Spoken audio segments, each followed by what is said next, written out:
Pada hari itu, pesawat transatlantik 437 tujuan New York terpaksa mendarat di pangkalan udara RAF Skotlandia. Para tentara di pangkalan tersebut menduga pesawat telah dikuasai oleh teroris. Mereka mensiagakan beberapa sniper dan tim amunisi yang dipimpin Kolonel Alan Drummond.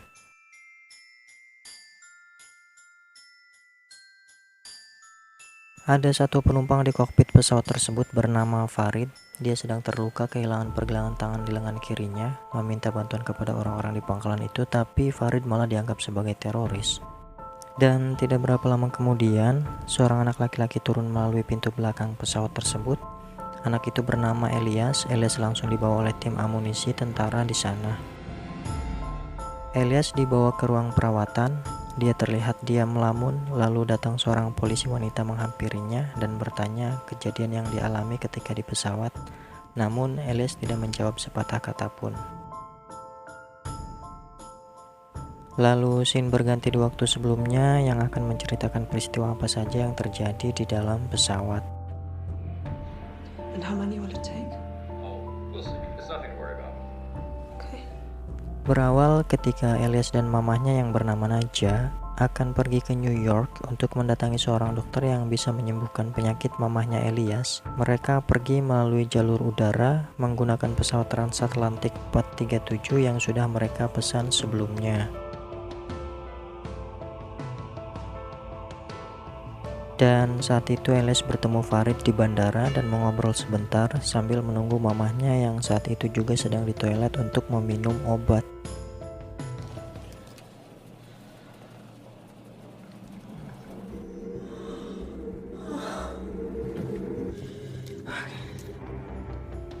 Singkat cerita, ketiganya sudah memasuki pesawat transatlantik 437.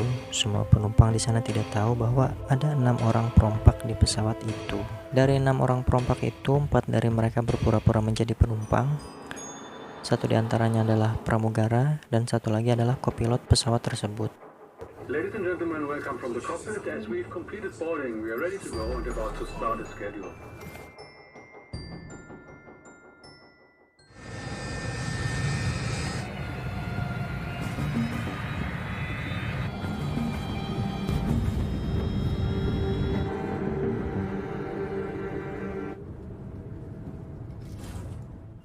Ketika pesawat sudah terbang jauh, para perompak itu melakukan aksinya dengan berpura-pura membuat keributan untuk memancing marskal keamanan di pesawat itu. Stewardess, the internet's down. I'm sorry for the inconvenience, but that happens. We're in the middle of the Atlantic Ocean. Sir. I'm an air marshal, sir. You're threatening the security. Alles gut. Alles gut.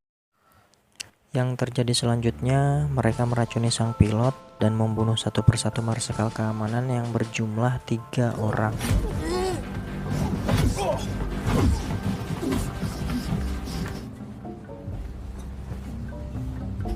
One Delta.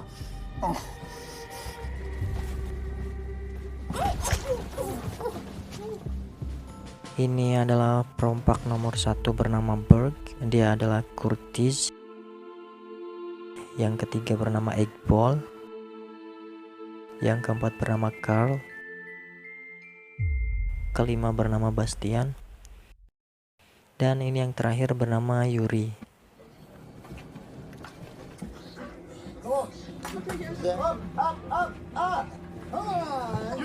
Sit down.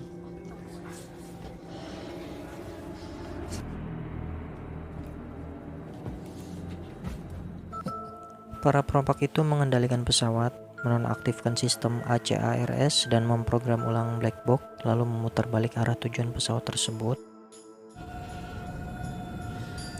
Dalam ketegangan itu, Elias tiba-tiba berlari agar bisa sembunyi di ruang bawah pesawat. Lalu hal itu membuat Naja khawatir dan mengikuti Elias. Namun salah satu dari perompak itu melihat Naja lalu mengejar dan menembaknya.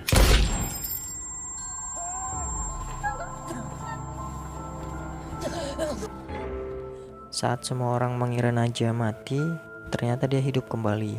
Disinilah kita akan tahu bahwa sebenarnya Naja adalah seorang vampir yang mengkonsumsi obat untuk mengendalikan kesadaran dan haus darahnya. Naja sembunyi di ruang bawah pesawat, namun di situ sudah ada perompak yang sedang menyiapkan peledak untuk dipasang di pesawat.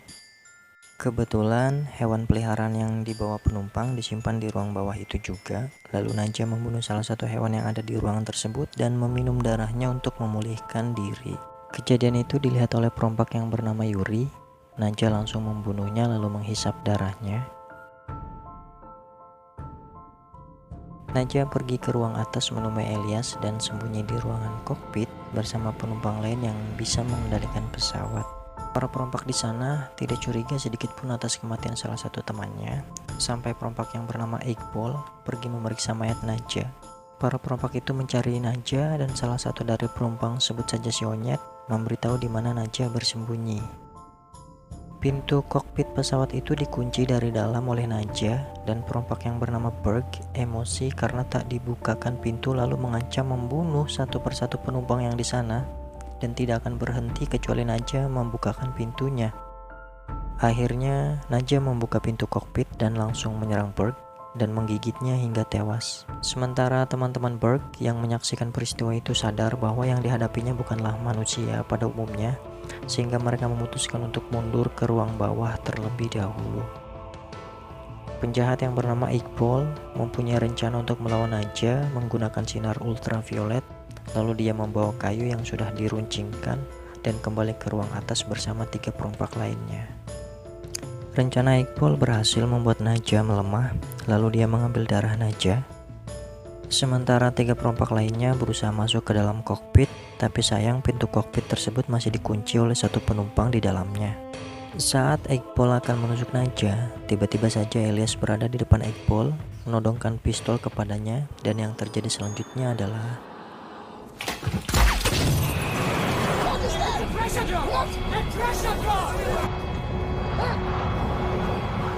karena peluru nyasar tersebut, tekanan udara di pesawat menjadi berkurang dan hanya bertahan 10 menit saja.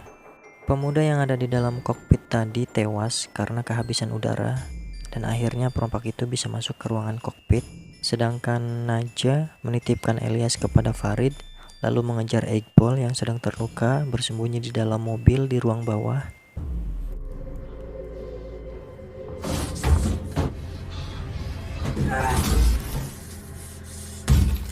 Lalu Iqbal memasukkan darah Naja ke dalam tubuhnya sendiri dan seketika itu juga tubuhnya mengalami perubahan.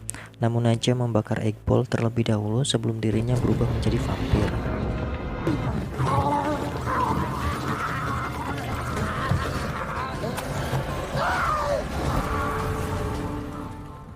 Para penjahat yang tersisa di kokpit pesawat segera mencari Iqbal ke bawah ruangan. Namun ternyata Iqbal sudah menjadi vampir, lalu menggigit temannya sendiri, juga membunuh Carl, sementara Bastian sudah kabur terlebih dahulu.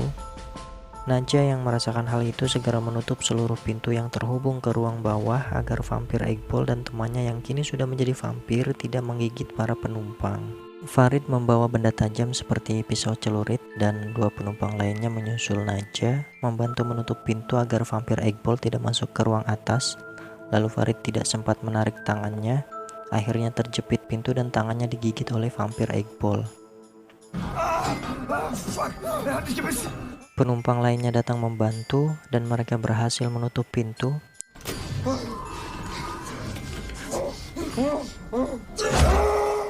Perompak yang tersisa adalah Bastian. Dia berada di kerumunan para penumpang diseret oleh Naja ke kokpit untuk mempiloti pesawat. Keadaan di pesawat saat itu sudah mulai tenang. Seluruh penumpang yang terluka sudah ditangani oleh penumpang lain yang berprofesi sebagai dokter.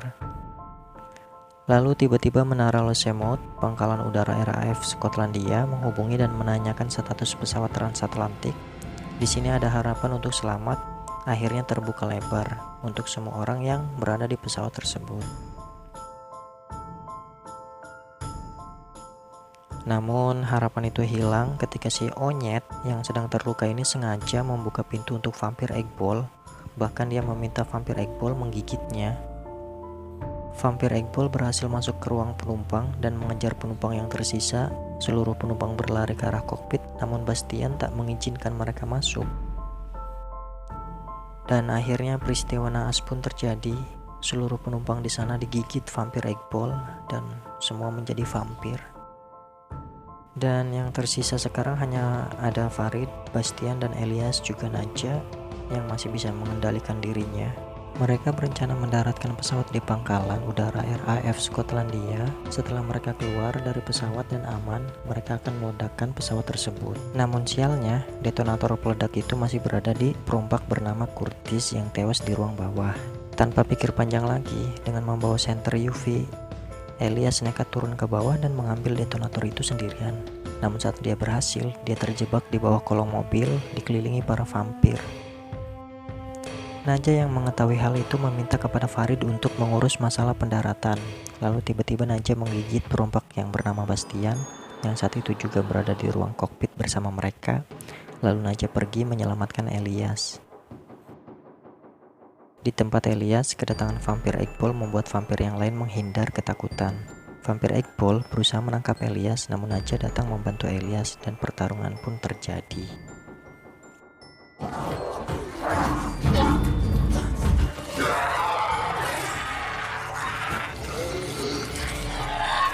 Elias melihat peledak menempel di pintu pesawat dan terfikirkan untuk menjebak vampir Eggball. Elias mencuri perhatiannya dan rencana Elias berhasil. Vampir Eggball terpental terkena ledakan. Dan karena ledakan tersebut, pintu pesawat jadi terbuka. Nadja mengambil kesempatan mendorong vampir Eggball hingga keluar dari pintu. Saat Elias sedang membangunkan Nadja, Elias tidak sadar Eggball ternyata masih tergantung di pintu tadi, mendekati Elias dan menangkap kakinya. Farid yang melihat dari layar CCTV pesawat tersebut segera membantu Elias. Dia merubah posisi pesawat agar matahari berada di sisi samping pesawat dan cahaya matahari tersebut membakar tubuh vampir Eggball. Elias mengiris tangannya agar darahnya bisa menetes di mulut Nadja.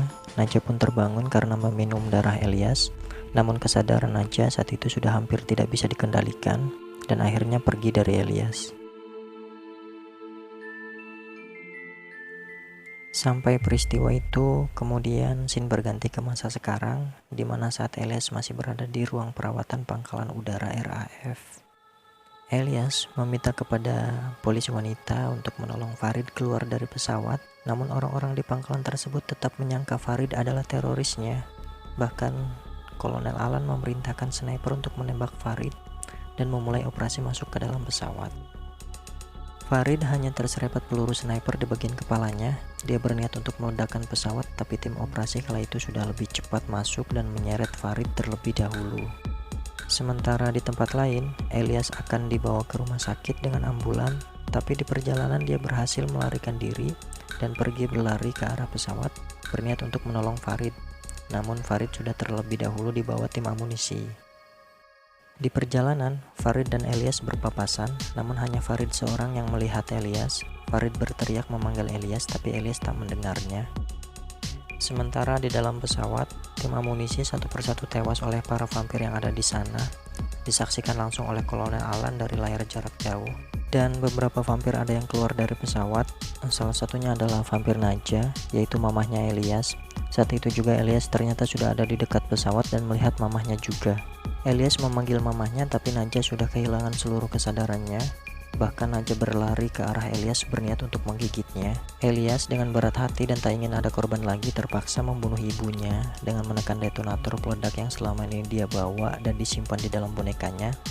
Seketika itu juga pesawat meledak, hancur berkeping-keping, membakar para vampir juga.